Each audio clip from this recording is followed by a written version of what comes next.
Hello.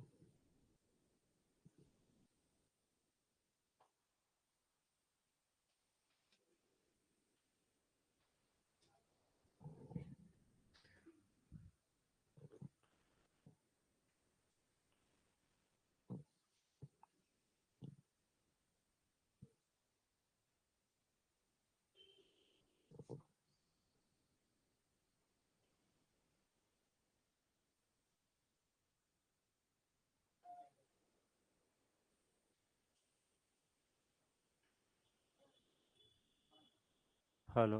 Hello. Hello. Hello. Hello. Hello. Hello. Hello. Hello. Hello. Hello. Hello. Hello. Hello. Hello.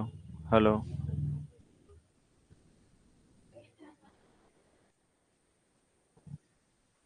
यार कल माथा। Hello. Hello. Hello. Hello.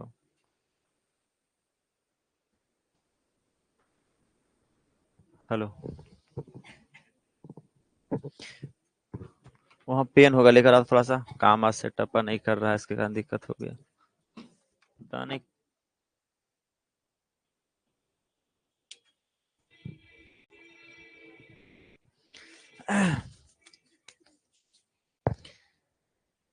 लाया।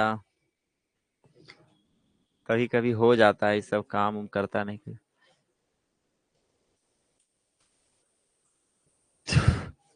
चलिए ध्यान दीजिएगा। तो हम लोग पढ़ रहे थे एक नया चैप्टर, जिस चैप्टर का क्या नाम था? The animal kingdom. और हिंदी में जिसे आप क्या कहते हैं? जंतु जगत।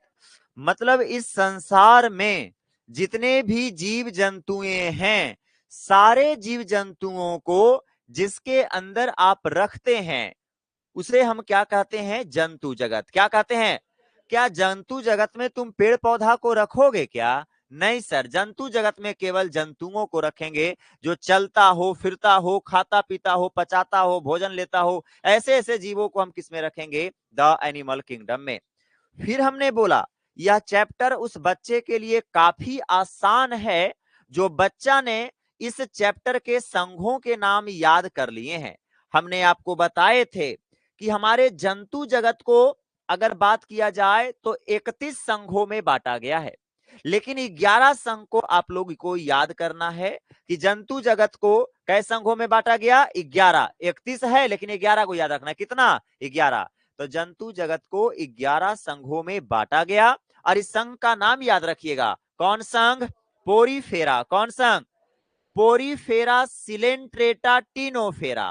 पोरीफेरा सिलेंट्रेटा, तीनों एक साथ याद करेंगे। Porifera Coelenterata Ctenophora. अगला क्या? Platyhelminthes, Aschelminthes, Platyhelminthes. उसके बाद Annelida Arthropoda Mollusca, Annelida Arthropoda Mollusca. उसके बाद Echinodermata, Hemichordata Chordata, Echinodermata, Hemichordata Chordata. ये सारे संघ हैं जो किसके अंतर्गत आते हैं? जंतु जगत के अंतर्गत आते हैं। और यही सारे संघ में जीवों को रखे गए हैं। जैसे कि आप क्या है? जीव। कुत्ता एक क्या है? जीव। भेड़ क्या है? जीव। तो आप सभी जीव है तो सबको रखेंगे जंतु जगत में। लेकिन अब सवाल यह है कि जंतु जगत में आप रखेंगे सर, लेकिन जंतु जगत के कौन सा संघ में रखेंगे? 11 संघ यहां पर, आप किस में रखिएगा? तो आप कहिएगा सर उसको आप रखिए ना सिलेंट्रेटा में। तो हम कहेंगे अरे सिलेंट्रेटा में जो जीव रहता है, उस जीव को ऐसा ऐसा लक्षण रहना चाहिए। क्या बताओ, कुत्ता में ऐसा लक्षण है? तो आप बोलिएगा हाँ कुत्ता में ऐसा लक्षण है। तो कुत्ता में अगर ऐसा लक्षण दिख रहा है तो आप उसे बढ़िया से एकदम बेहिचक आप किस में रखो? सिलेंट्रेटा में, कोई दिक्कत नहीं। मतलब जीवों के लूर लक्षण के अनुसार हम किसके अंतर्गत रखेंगे? संघ के अंतर्गत रखेंगे, फाइलम के अंतर्गत रखेंगे। और इसी 11 संघों को पढ़कर चैप्टर क्या होता है? समाप्त। जिसमें से आज सबसे पहला संघ हम पढ़ते हैं पोरीफेरा। आइए जरा इस पोरीफेरा संघ के बारे में चर्चा करते हैं। बिल्कुल आसान है चैप्टर, भले लोगों को जटिल हो जाता है लेकिन पढ़ाने वाले में अगर समानताएं हो तो समझने में कोई बड़ी दिक्कत नहीं होता है। आइए सबसे पहली बात पोरीफेरा की अगर बात करें तो पोरीफेरा क्या है? तो पोरीफेरा एक संघ है। जंतु जगत का पोरीफेरा क्या है? संघ, जिसके अंतर्गत आप जीवों को क्या करेंगे? रखेंगे। जैसे देखो पोरीफेरा संघ के अंतर्गत ये जीव को रखा गया है। अब कहिए गए ये जीव है, तो जी हाँ ये जीव है। कुत्ता और भेड़ बकरी ही एगो जीव नहीं होता है, ये भी एक जीव है। इसका नाम है स्पॉन्ज। क्या नाम है? स्पॉन्ज। ये ज्यादातर समुद्र में, ज्यादातर क्या समुद्र में ही आपको देखने को मिलते हैं। ये जो आप देख रहे हैं ये आपके क्या है? स्पॉन्ज। क्या है जी? स्पॉन्ज। क्या बोलोगे सर? स्पॉन्ज है सर। और इस स्पॉन्ज को एक में रखा गया है एक जंतु जगत के संघ में, जिस जंतु जगत के संघ को आप क्या कहोगे? पोरीफेरा। तो आप कहिएगा सर आपने इसको क्यों रखा, हमको काहे नहीं रखे पोरीफेरा में? तो हम कहेंगे तुमको कि पोरीफेरा के अंतर्गत रखे जाने वाले जीवों में कुछ लक्षण होने चाहिए। क्या तुम्हारे अंदर वो लक्षण है? और अगर मिल जाता है तुम्हारे अंदर वो लक्षण तो आप बेहिचक पोरीफेरा के अंतर्गत आ सकते हैं। अब आइए सारे लक्षणों को हम बता रहे हैं। सबसे पहला लक्षण, वही याद रखिएगा, पोरीफेरा संघ के अंतर्गत वही जीव को रखा जाएगा जो जीव कहां रहेंगे जी? लवणीय जल में रहेंगे, मैरीन वाटर में रहेंगे। क्या आप लवणीय जल में रह सकते हैं? क्या समुद्र में 2 साल रह के आप बाहर आ सकते हैं? नहीं, तो आपको पोरीफेरा में नहीं रखेंगे। समझ रहा बात को? आपके में लक्षण है ये नहीं कि आप समुद्री जल में रहे तो आपको नहीं रखेंगे। अगली बातें, इसके अंदर याद रखिएगा पोरीफेरा संघ में रखने वाले जीवों में, जो भी जीव को रखिएगा उस जीव में शरीर का जो संगठन होना चाहिए, शरीर का जो संगठन होना चाहिए वो किस लेवल का होना चाहिए? सेल लेवल का होना चाहिए, कोशिकीय स्तर का होना चाहिए। मतलब सर उस जीव में कोशिकाएं का संगठन होना चाहिए, उस जीव का शरीर कौची का बनना चाहिए? कोशिका का बनना चाहिए। और प्रत्येक कोशिका अपना अपना अलग अलग काम करे तो उसे कहते हैं कोशिकीय स्तर। क्या कहते हैं? कोशिकीय स्तर। तो आप बताइएगा क्या तुम्हारे अंदर शरीर का संगठन कोशिकीय स्तर पर मिलता है? नहीं सर, हमारे शरीर के अंदर, मेरे अगर अंदर वाले शरीर का संगठन तो कौन आधार पर मिलता है? तो आप कहिएगा ऑर्गन सिस्टम के आधार पर। किसके आधार पर? Organ system. आपको हम बताए थे पिछले क्लास में कि देखो बाबू छोटे छोटे कोशिकाओं को मिलने से क्या बनता है? आप कहोगे टीशू। क्या कहोगे?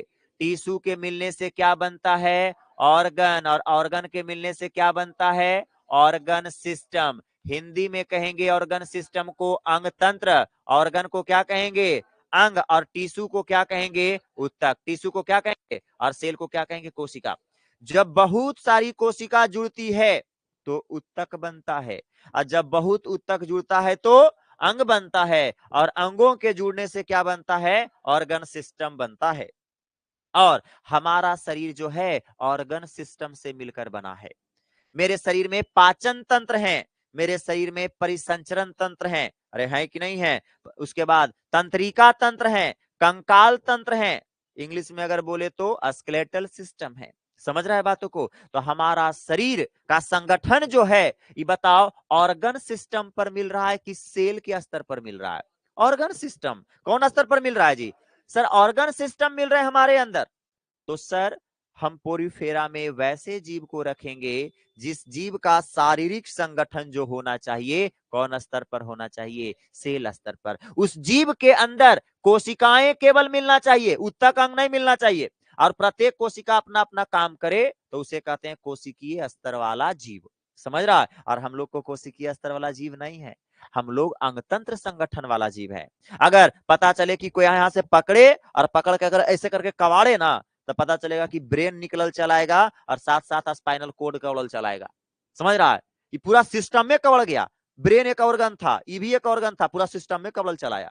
अगर पता चले कि फूड पाइप ऐसे करके पकड़े और ऐसे करके खींच लें तो पता चलेगा कि उस ऑर्गन सिस्टम में लीवर लीवर उसके बाद छोटी आंत, बड़ी आंत, अग्नाशय, सब कुछ मुंह से लेकर पूरा तक यहाँ पूरा भागे कवड़ल चलाएगा, पूरा ऑर्गन चलाएगा, पूरा ऑर्गन का सिस्टम चलाएगा। इसका मतलब मेरे शरीर का जो संगठन है वो ऑर्गन सिस्टम के लेवल पर मिलता है। अरे मिलता है कि नहीं मिलता है? लेकिन पोरीफेरा वाले में आप कैसे जीव को रखेंगे जिनका शरीर का संगठन कैसे स्तर पर मिले? सेल के स्तर पर। कैसे स्तर पर? समझ गए ये बातें। अगली बातें, नेक्स्ट बिंदु समझिएगा सर। पोरीफेरा संघ के अंतर्गत जो जीव आता है बाबू, वह क्या दर्शाता है? तो वाटर ट्रांसपोर्टेशन, जल परिवहन दर्शाता है, या फिर इसे क्या कह सकते हैं, प्लम्बिंग सिस्टम दर्शाता है, बोले तो नाल तंत्र दर्शाता है। ये बिंदु याद रखिएगा, पूछा गया सवाल है। पोरीफेरा संघ के अंतर्गत जो जीव रखे जाते हैं, वह जीव जल परिवहन या फिर क्या कह सकते हैं, नाल तंत्र दर्शाते हैं। अब कहिएगा ये क्या बावासीर है सर, आइए समझाते हैं। देखो बाबू, ये है स्पॉन्ज, जिसे पोरीफेरा के अंतर्गत रखा गया है। इसकी अगर संरचना देखोगे ना तो इस प्रकार से लगेगा देखने में, स्पॉन्ज ऐसे लगते हैं देखने में, समुद्र में पाए जाते हैं। अगर इसका इंटरनल स्ट्रक्चर देखोगे ना तो कुछ इस प्रकार से देखने में लगेगा, ऐसा इसी का स्ट्रक्चर है, ऐसा अंदर से ऐसा लगता है देखने में। हम लोग भी अंदर से ऐसे लगते हैं, देखें तो ये स्पॉन्ज है। तो देखिएगा क्या होता है स्पॉन्ज। यहां पर देखिएगा, यहां पर आप देख रहे होंगे कि सर एक नाल है, अरे है कि नहीं है? एक आपके क्या है बाबू, तो आप कहेंगे एक नली दिख रहा है, अरे दिख रहा है सर, ये नली दिख रहा है, क्या दिख रहा है कि नहीं दिख रहा है? तो सर इस नली को क्या कहते हैं? तो इस नली को कहा जाता है ऑस्टिया। इस नली को क्या कहेंगे? ऑस्टिया। और इस ऑस्टिया वाले भाग से क्या आते हैं? स्पॉन्ज के अंदर जल आएगा, और उस जल में कौची कौची होगा? भोजन होगा, और क्या होगा? ऑक्सीजन। अब बाबू जब ये भोजन और ऑक्सीजन जब आएगा तो ये स्पॉन्ज के खाली भाग में आएगा। तो स्पॉन्ज के खाली भाग को कहते हैं स्पॉन्ज गुहा। स्पॉन्ज गुहा, इंग्लिश में आप कहेंगे स्पॉन्जोसील। क्या बोलेंगे? स्पॉन्जोसील। क्या बोलेंगे? स्पॉन्जोसील। तो इस भाग में आ गया, जल आया, और जल में क्या है? भोजन और ऑक्सीजन। उसके बाद यहाँ की कोशिकाएं ऑक्सीजन को ले लेगा और कौची को छोड़ेगा? CO2 को। तो यह CO2 फिर इस रास्ता से क्या हो जाएगा? बाहर निकल जाएगा। तो जिस रास्ता से बाहर निकलेगा ये क्या कहलाया? ऑस्क्यूलम। कौन रास्ता कहलाया? ऑस्क्यूलम। तो यह जो प्रोसेस हो रहा है, इस प्रोसेस को कहते हैं नाल तंत्र। क्या बोलेंगे? या फिर एक नाम इसे और क्या कहोगे? जल परिवहन। क्या कहोगे?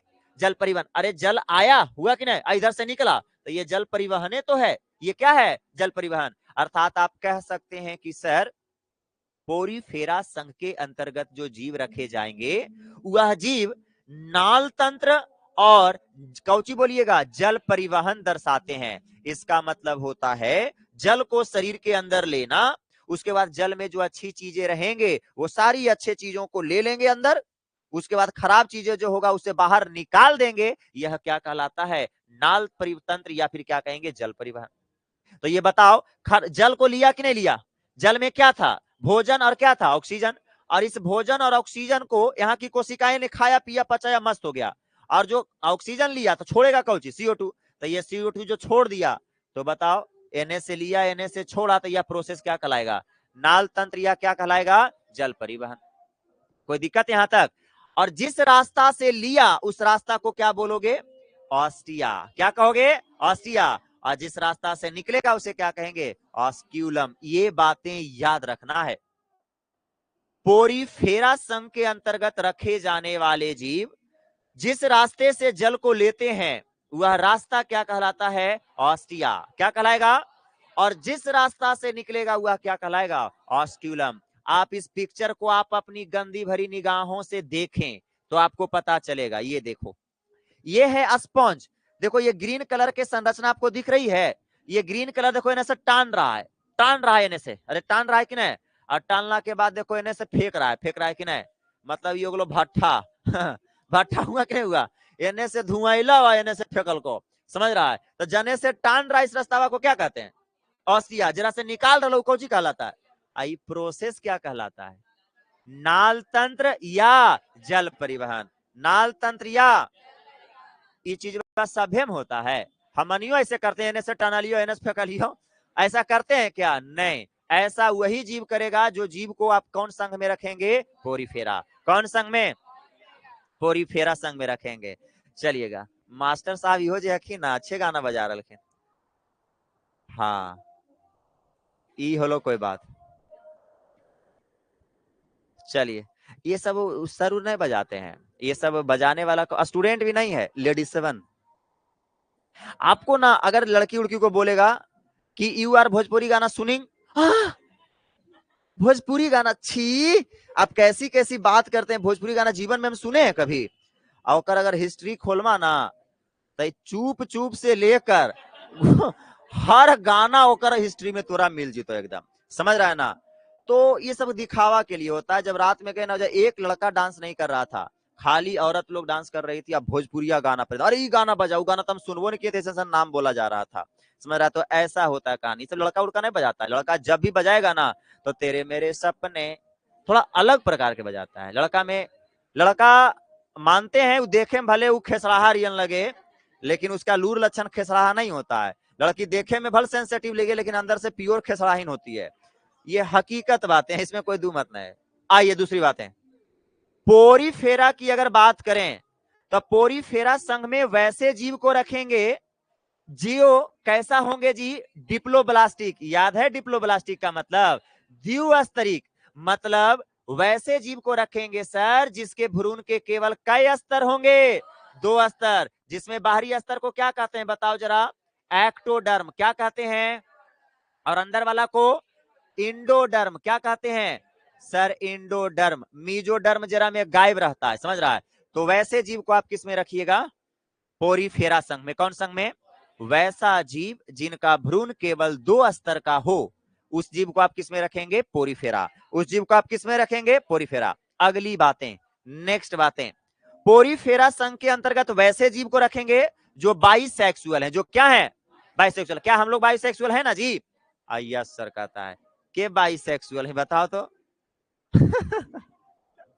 अरे बाइसेक्सुअल का मतलब होता है द्विलिंगी, जरा में दोनों लिंग पाया जाता हो। मतलब वो नरो हो, नरो वाला पार्ट हो, और मादो वाला पार्ट हो। केकरा में दोनों चीज हो? है क्या? नहीं, हम लोग यूनिसेक्सुअल हैं। अगर नर वाला पार्ट है तो मादा वाला पार्ट नहीं, अगर मादा वाला पार्ट है तो नर वाला पार्ट नहीं। हम लोग यूनिसेक्सुअल होते हैं। अब कहिएगा सर किन्नर होता है बाइसेक्सुअल? किन्नर कोई सेक्सुअल नहीं होता है। किन्नर में ना तो नरे वाला पार्ट होता है ना फीमेले वाला पार्ट होता है, सब आधे अधूरा रहता है, समझ रहा है ना। तो वो ना होता है यूनिसेक्सुअल, ना होता है बाइसेक्सुअल। उसमें सारा सामान अविकसित होता है, कुछ विकास करवे नहीं करता है। तो आप बाइसेक्सुअल उसे आप नहीं कह सकते हैं। तो बताओ पोरीफेरा के अंतर्गत कैसे जीवों को रखेंगे जी? जो जीव कैसा होगा? बाइसेक्सुअल। कैसा होगा? बाइसेक्सुअल, जिसमें मादा और नर दोनों पार्ट पाए जाएंगे। अगली बातें, नेक्स्ट बातें इंपॉर्टेंट है ये बहुत ज्यादा। पोरीफेरा संघ के अंतर्गत जो जीव आता है बाबू, उस जीव का क्लासिफिकेशन, उस जीव का वर्गीकरण हम कौची के आधार पर करते हैं? कंकाल के आधार पर करते हैं। याद रखना ये वीवीआई पॉइंट है। पोरीफेरा संघ के अंतर्गत जो जीव आएंगे उस जीव को आप कौची के आधार पर बांटिएगा? कंकाल के आधार पर। किसके आधार पर जी? अब कहिएगा सर एकरा में कंकाल है, एक तो देखी में अजीब बुचकटियन लग रहा है, एकरा में कंकाल पाया जाता है, हमारी हड्डी गुड्डी। हाँ वैसने होता है। अब आइए जरा, वैसने होता है जैसे कि आप देखिए ये पिक्चर को, आप अपना अच्छी नजरों से देखेंगे इसे, देखिएगा ये स्पॉन्ज है। ये पिक्चर आप किसका देख रहे हैं? स्पॉन्ज, जिसे आप कौन सा संघ में रखे हो बाबू? पोरीफेरा। देखो जरा समझिएगा, इसके 2 आवरण आपको दिख रहे हैं। एक आवरण हम बाहर से बनाए, ये दिख रहा है, देखो तो। अरे ये दिख रहा है उजर का जो इसे घेरे हैं, ये हो गया बाहर बाहर आवरण, ये हो गया बाहर आवरण, हुआ ना। तो सर इस स्पॉन्ज के बाहरी आवरण को क्या कहेंगे? तो बाहरी आवरण को कहा जाता है पीनाकोडर्म। क्या बोलेंगे? पीनाकोडर्मा। पीनाकोडर्म बोलेंगे। पीनाकोडर्मा से याद रखेंगे, पीनाकोडर्म। क्या बोलेंगे? अंदर वाला आवरण को क्या कहेंगे? देखो अंदर वाला एक आवरण दिख रहा है सर, ये अंदर वाला आवरण को क्या कहेंगे सर? तो अंदर वाला आवरण को कहेंगे कोइनोडर्म। क्या बोलेंगे? याद करो, अंदर वाले आवरण को क्या कहोगे? कोइनोडर्म। अंदर वाला आवरण को कोइनोडर्म, अंदर वाला आवरण को, और बाहर वाला आवरण को पीनोडर्म। पीनोकोडर्म, पीनो कोडर्मा पहली बोल दी है, पीनोकोडर्म। क्या बोलोगे? और अंदर वाला को कोइनोडर्म। अंदर वाला को, अंदर वाला को, बाहर वाला को, अंदर वाला को, बाहर वाला को, बाहर वाला को पीनाकोडर्म, और अंदर वाला को कोइनोडर्म। अब देखो बाबू, अब समझिएगा यहां पर इस दोनों के बीच में एक द्रव है। क्या दिख रहा है? इस दोनों के बीच में एक द्रव होता है सर, और इस द्रव को क्या कहते हैं? तो इस द्रव को कहते हैं मीजोनकाइम। कौन द्रव?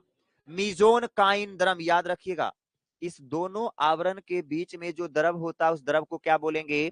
मीजोनकाइम द्रव होता है। और इस द्रव में पाया जाता है या तो कैल्शियम या तो सिलिका, जो एक किसके समान होता है, कांटे के समान होता है, और इस कांटे जैसे संरचना को ही हम क्या कहते हैं, कंकाल। क्या कहते हैं, कंकाल। तो आप समझ गए कि यह स्पॉन्ज के सर दो आवरण होता है और दोनों आवरण के बीच में एक द्रव होता है। उस द्रव को इस नाम याद रखना, क्या बोलोगे, तो कहोगे मिजोन काइम। कौन सा द्रव, मिजोन काइम द्रव होता है सर। और इस मिजोन काइम द्रव में या तो आपको कैल्शियम दिखेगा, या तो आपको क्या दिखेगा, सिलिका। या तो आपको कैल्शियम दिखेगा, या तो आपको क्या दिखेगा, सिलिका दिखेगा। क्या दिखेगा बाबू, सिलिका दिखेगा सर। बहुत खूब बच्चा। और ये किसके समान होगा, कांटा के समान होगा। और इस कांटा के समान संरचना को क्या कहिएगा, कंकाल। तो यदि मतलब इसी के आधार पर बांटा जाएगा, किसी के अंदर कंकाल बनेगा वो कैल्शियम को लेकर, किसी के अंदर बनेगा वो सिलिका के आधार पर, और इसी आधार पर क्या करता जाता है, बांटते हैं। अब देखो यहाँ पर समझो जरा, अब आप लोग बताइएगा जरा, इस पिक्चर में अगर आप देख रहे हैं तो देखो, तो यहाँ पर एक नली नहीं बन रही है, अरे बन रही। इस नली को क्या बताए थे, बताओ, इस नली को क्या बताए थे, ऑस्टिया। क्या बताए थे, अरे बताए थे, इसी से ना जल आएगा, ऑस्टिया। और यहाँ पर ऑक्सीजन को ले लिया जाएगा और किसको छोड़ दिया जाएगा, और इस रास्ता से निकलेगा, इस रास्ता को क्या बोलिएगा, ऑस्क्यूलम। क्या कहिएगा, कोई दिक्कत हो गया, बस ये सबसे आसान हो गया। अगली बातें, नेक्स्ट बिंदु, अगला, इसकी अगर बात करें बाबू, तो यह अलैंगिक प्रजनन किस प्रकार का करता है, मुकुलन या फिर क्या कहिएगा, फीजन। फीजन बोले तो विखंडन।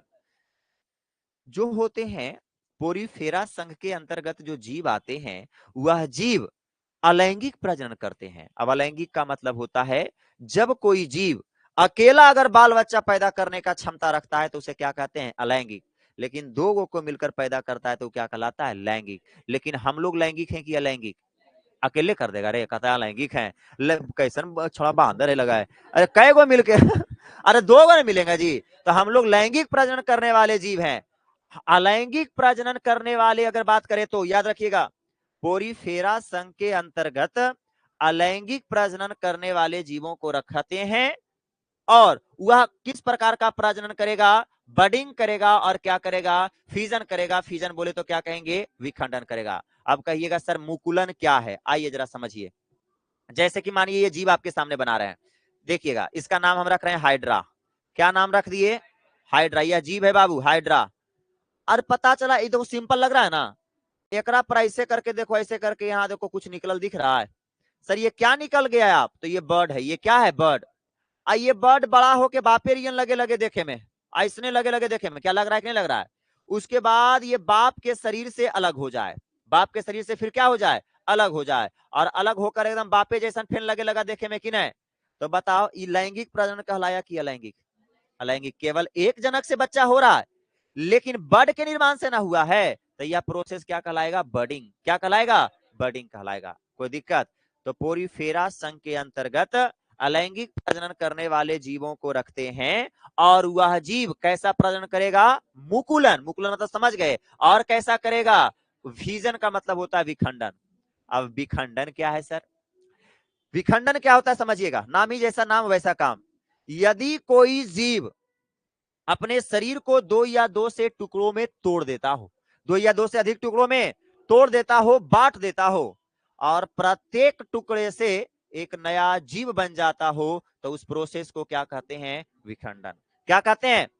अब बताइए, आपने आया और हमें टुकड़ा में 10 टुकड़ा में तोड़ दिए, और प्रत्येक टुकड़ा से हमरे रियन तैयार हो जाए, तो पहला बात बताइए, अलैंगिक प्रजनन हुआ कि नहीं हुआ। हम अकेला कर रहे हैं और मेरा प्रत्येक टुकड़ा से नया जीव बन रहा है, तो यह कैसा कैसा अलैंगिक प्रजनन होगा, कैसा होगा, विखंडन। तो क्या हम विखंडन करते हैं, पता चलेगा तू हमरा काटेगा बाबू, तो तू भीतर ठेल देगा, हम बाल बच्चा कोची करेंगे पैदा। समझ रहा है बात को, अर्थात हम कह सकते हैं सर ये संभव नहीं है। समझ रहा है। अब तो याद रखिएगा, पोरीफेरा संघ के अंतर्गत रखे जाने वाले जीव अलैंगिक प्रजनन करेंगे, और ओकरों में से खास कौची, मुकुलन, और कौची, याद रहता हो। अगली बातें और आइएगा, देखिएगा, पोरीफेरा संघ के अंतर्गत जो जीव रखा जाता है, वह जीव में परिवर्धन अप्रत्यक्ष रूप से होता है। अब कहिएगा अप्रत्यक्ष क्या है सर, शब्दों को खेलते जाओ, एकदम पता नहीं चले कि हमने जटिल चैप्टर को पढ़ा, एकदम आसान जैसा लगे। परिवर्धन क्या हो जी? अप्रत्यक्ष रूप से हो। परिवर्धन का मतलब होता है शरीर का वृद्धि करना। परिवर्धन का मतलब शरीर का वृद्धि करना। अब बताइएगा, हम लोग अगर स्टार्टिंग की बात करें तो जब हम लोग जन्म लिए थे तो जिस प्रकार से अभी लग रहे हैं एकदम इसी प्रकार से जन्म लिए थे। अरे लिए थे कि नहीं? हाथ पैर नाक मुंह सब जिस प्रकार से अभी है उसी प्रकार से था। केवल मेरा शरीर का परिवर्तन हुआ डायरेक्ट तरीके से, खाली शरीर का आकृति में क्या हुआ? बढ़ा, लेकिन सब कुछ वही है कि नहीं है? तो ये कहलाया प्रत्यक्ष परिवर्तन। ये क्या कहलाया? प्रत्यक्ष परिवर्तन। लेकिन अब कोई जन्म लिया, और जब जन्म लिया तब पता चला कि वो कदूरियन था, एकदम लोहड़ाल पोखड़ा अजीब, नाक मुंह जैसे तैसे था। और जब वो बड़ा हुआ तो एकदम शरीर मानव जैसा हो गया। तो बताओ, ये प्रत्यक्ष परिवर्तन नहीं, ये क्या कहलाएगा? अप्रत्यक्ष कहलाएगा। क्या कहलाएगा? अप्रत्यक्ष। हम लोग में ऐसा होता है कि स्टार्टिंग जब लिए तो कदूरियन थे और बाद में ऐसा हुए? ऐसा नहीं। अर्थात हम कह सकते हैं सर, हमारे पोरीफेरा संघ के अंतर्गत वैसे जीव आएंगे जो जीव अप्रत्यक्ष होते हैं। अप्रत्यक्ष का मतलब होता है उनका बचपन अलग रूप का रहा हो और जवान अलग रूप में हुए हो। जैसे कि आप इसे पहचानते हैं, बटरफ्लाई है, बटरफ्लाई बोले तो तितली। ये भी थे जो तितली है। अब कहिएगा है ये बचपन अवस्था है, इस तितली का लार्वा अवस्था है। लार्वा अवस्था में देखो ऐसा लगता है देखे में, और जब ये जवान हो जाता है तो ऐसा लगता है देखे में। तो बताओ, परिवर्धन हुआ, ऐसा से ऐसा हुआ, परिवर्धन हुआ। लेकिन ये डायरेक्ट हो रहा है कि इनडायरेक्ट? डायरेक्ट होता जब जब यह चीज बार आता और बड़ा हो जाता तब ना जी। लेकिन ये पूरा का पूरा नाके मुंह बदल गया, नक्शे उक्से बदल गया, तो ये प्रत्यक्ष हुआ कि अप्रत्यक्ष हुआ? तब पोरीफेरा संघ के अंतर्गत वैसे जीव को रखेंगे जिनका परिवर्धन प्रत्यक्ष होता हो कि अप्रत्यक्ष। कोई दिक्कत यहां तक? बस सिंपल सी बातें। और एक आखिरी बिंदु, इस संघ का सबसे लास्ट बिंदु, इस संघ के अंतर्गत वैसे जीवों को रखा जाता है सर जो जीव में कौन क्षमता होती है? रीजनरेशन। रीजनरेशन बोले तो पुनरुद्भवन क्षमता होती है ना। जैसा नाम वैसा काम। री का मतलब पुनः, और जनरेट मतलब पुनः जनरेट कर लेता हो। जैसे कोई जीव को अगर आपने काटा उटा, उसके बाद हुआ उसका खोया हुआ शरीर पुनः प्राप्त कर लेता हो, तो वह क्या कहलाता है? रीजनरेशन। क्या कहलाता है? जैसे कि आप बताइए, मैं इंसान हूं, आए खच देवर काटे, मूड़ी एन्ने और बॉडी मेरा एन्ने। बताओ, मूड़ी को किसकी जरूरत है? बॉडी को। और मेरा बॉडी को किसकी जरूरत है? मूड़ी को। तब मेरा बॉडी ने क्या किया? एकदम ऐसे से करके निकाला और मूड़ी बना लिया, तो खोए हुए भाग को प्राप्त कर लिया, तो कराया ना, रीजनरेशन कहलाया।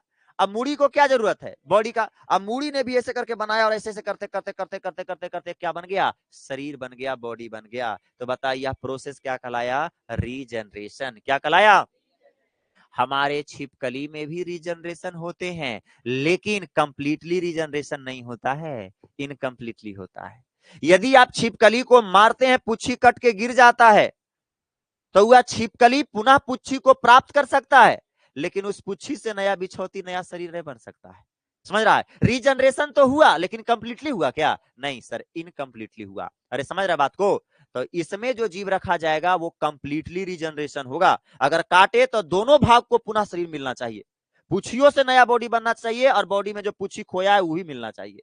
समझ रहा है? इसमें कंप्लीटली रखा जाता है। जैसे कि कौन कौन सा जीव सर जरा नाम बता दीजिए जिसमें पुनरुद्भवन होगा, रीजनरेशन होगा? तो याद रखिएगा उसका नाम साइकोन। क्या नाम याद रखोगे?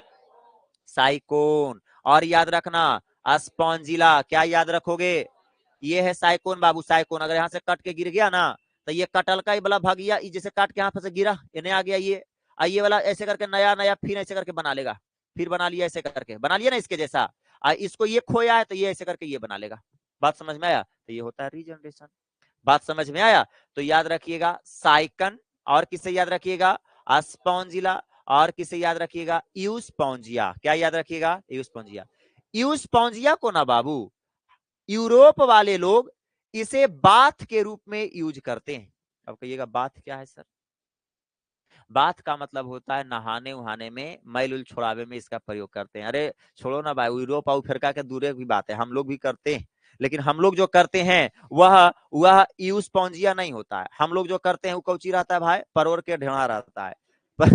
परोर के ढेड़ा रहेगा, या फिर कौची कहता है, झींगा के ढेड़ा रहता है। जो गांव से होगा समझ रहा होगा, समझती है परोर के ढेड़ा? परोर जानती है रे? ना है। अरे तुम लोग जानते हो ना जी, परोर खाई है, झिंगनी खाई है, तो उसका जब वृद्धावस्था होता है ना, बुढ़ापा जैसा जब भयानक लगता है देखे में, तो वो जो बुढ़ापा जैसा जब हो जाता है ना, तो उसमें ऐसा प्रकार के सनाहर ये लगता है देखे जी, और से बीचा तीचा हम लोग निकाल लेते हैं, और निकालने के बाद रगड़लियो कस के देह मैल उल छोड़ेलियो कस के। अरे आज के समय में ना तुम लोग एकदम पूरा स्मूथनेस वाला स्पंज लाते हो और रगड़ते हो, हम लोग इससे छुड़ाते थे। अरे हम लोग क्या, हमारे बाप दादा तो झिकटिया से नोच के मैल छुड़ाते थे। हई हकीकत बातें हैं, आइटवा से रगड़ रगड़ कैसे छुड़ाते टेढ़ी टेढ़ी, हम लोग करेंगे। हम लोग के बाथरूम में जाएगा तो नहाने वाला 5 वेरायटी मिलता है, गोड़ छुड़ाने वाला अलग, पीछे से खखोरे वाला अलग, समझ रहा है, हाथ रगड़े वाला अलग, मतलब सभी होते हैं, अलग अलग मिलते हैं, समझ रहा है। तो जनरेशन का प्रभाव है बाबू, हम लोग ऐसा जनरेशन में जिए ही हैं कि क्या बताएं, अलग प्रकार से हम लोग का जनरेशन रहा है। हम लोग के उतना दिमाग नहीं था जी, हमारे बाप दादा क्या और दिमाग नहीं था। अब हमारा बाल बच्चा जो है और दिमगर दिमगर आएगा, ऐसा होता ही है। बताइए ना, हम लोग खेला खेलते थे जी। अरे वो चिरमुचिया का पौधा आता है, तुम लोग देखा होगा, गांव का बातें हैं, सब नहीं समझ सकता है गाँव वाला चीज के। और मतलब मानो कि वो धागा और पूरा कांटा लगल रहता था, पूरा कांटा, जो गांव से होगा समझ जाएगा, कांटा ऐसे करके लगल रहता था। और दोस्तवन के कहले चलते थे, तोरा पास टीवी हो? नहीं। कूलर हो? नहीं। फ्रिज हो? नहीं। बेटा तू बहुत गरीब ही, तुमको इस सब की जरूरत है? तो हाँ जरूरत है। तो तुमको जैसे कहेंगे वैसे करो, भगवान से दर्शन होगा, और भगवान के पास जाके तुमको जो चीज मांगना होगा वो मांगना, तुम्हें सारा चीज मिल जाएगा। वो छोड़ा दम राजी, कौन नहीं चाहेगा कि हमारा टीवी कूलर फ्रिज रहे।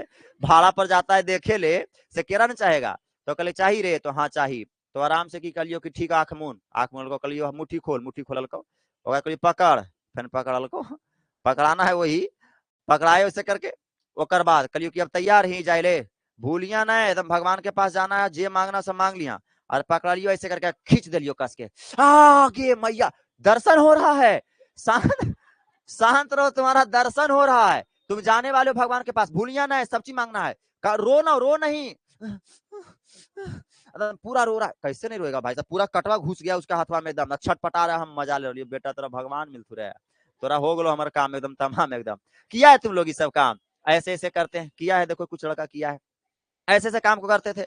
एक बार हम 8वां में पढ़ते थे और पहला वाला बुतरू के कर दिए थे, ओकर मैया जितना गाड़ी हमरा दी, ये लाठा बिहनाठा को फूटा कतना गाड़ी दी होगी कि मत कहो, समझ रहा है। मतलब कही कि बूढ़वा बताओ तो 8वां के बुतरू है को हमर बुतरुआ के हाथवा छील दिल को भगवान के दर्शन होते। दिमागे वैसा हम लोग का था जी। और जैसे आप क्या करें, मेरा बाल बच्चा करेगा? नहीं करेगा।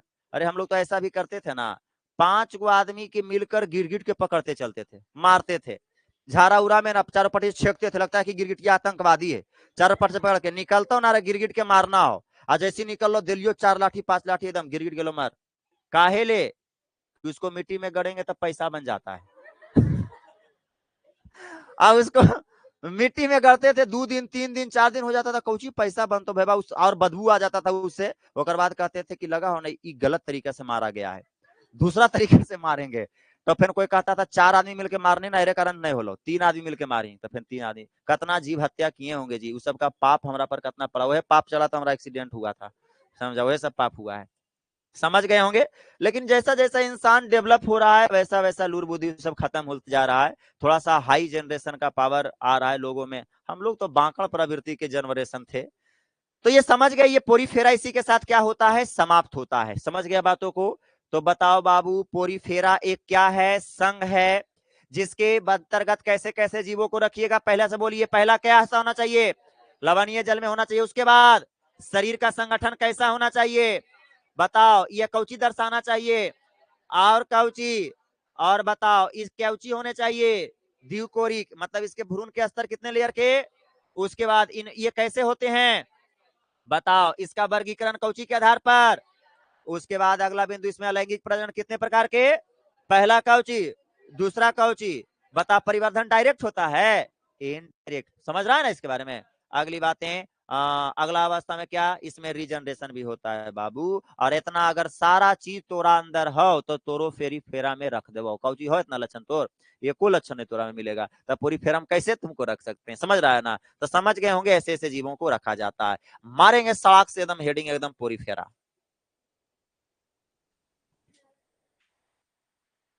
अफसोस इस बात का है हमें